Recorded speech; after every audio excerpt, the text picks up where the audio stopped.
Baka ho ito na ang inyong hinihintay.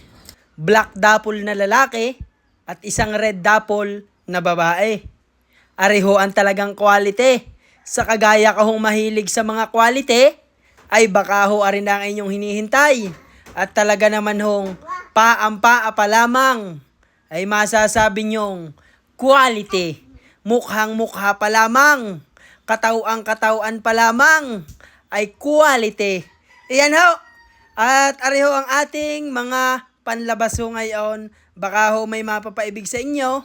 Ay talaga hong 100% hindi ho ako mapapahiya sa inyo din eh. Ayan. Napakaganda ho niyan. Maraming ho salamat sa inyong panonood. At makikishare ho para may makita din naman ng iba na gusto ho ng quality. Ayan ho. Ayan, tingnan nyo nang parang si Undertaker ang mukha. Talaga namang maglalaway ka sa quality. Ayan ho, salamat. Maraming salamat uli. PM lamang kayo.